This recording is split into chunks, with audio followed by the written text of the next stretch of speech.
He's right there. So, Peter, what was your goal for this film?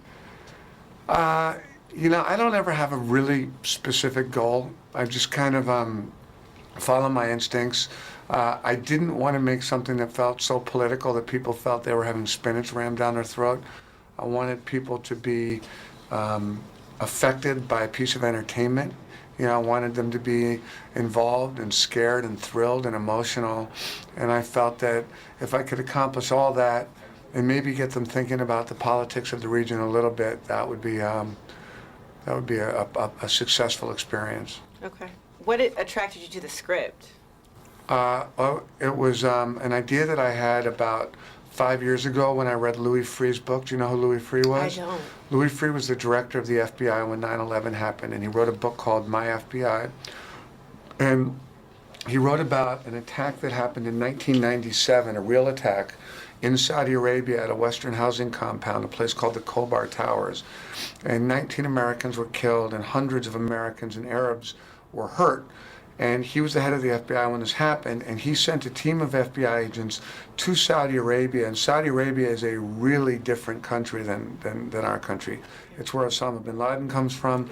It's where 15 of the 19 hijackers 9/11 came from. It's a very religious country, and it's got a very violent religious extreme population. Not the great majority of it, but there is that component. So for the Americans to go to this foreign country and try and work with police together to investigate a crime was really intense and very hard, and I thought that would be a really interesting way to get into a movie. Which one of you is Ronald Fleury? Damon Schmidt, State Department. I'm here to make sure that you get out of here, okay? This your team right here? Yep, all three of them. Hey, everybody. You're gonna need these. Electrolytes, good to see you. Some electrolytes for you. Take that. You don't want to drop in this heat. Do you have any idea how much trouble you're in?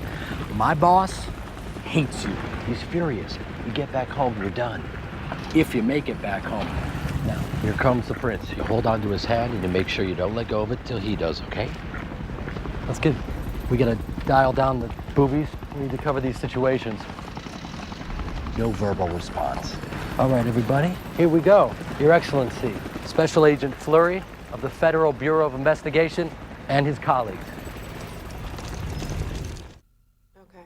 So you've worked with your cast as a fellow actor. You acted in Alias, Collateral, and my personal favorite, The Great White Hype. There you go, okay.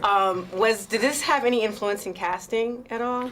A little bit. These were all people with Jason Bateman, who I'd worked with in Smokin' Aces, Jamie, who I've known forever, Jenna I've known forever. When you go in to make a movie, it's very intense, and it's rough, and it's good to have people that you know, and that you have some ability to communicate with, and you know that if I say the wrong thing to Jen, she's not going to go crazy. It's not going to be 3 days of me apologizing. I'm going to be like, you know what, I'm sorry, deal with it. And she'll deal with it. And that means a lot, that you trust people. And it's kind of like, going to work with old friends, and you feel secure and safe with that. So I always like to kind of revisit people that I feel comfortable with. So how has Michael Mann's influence felt throughout this film? Michael's just, always been a very inspirational force for me. He's the first person I pitched the movie to. He is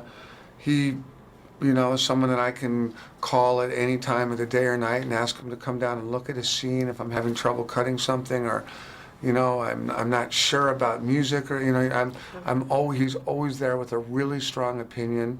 Sometimes I agree with it, sometimes I don't, but to have someone as talented a filmmaker as that kind of in your corner helping you is I feel very fortunate to have that.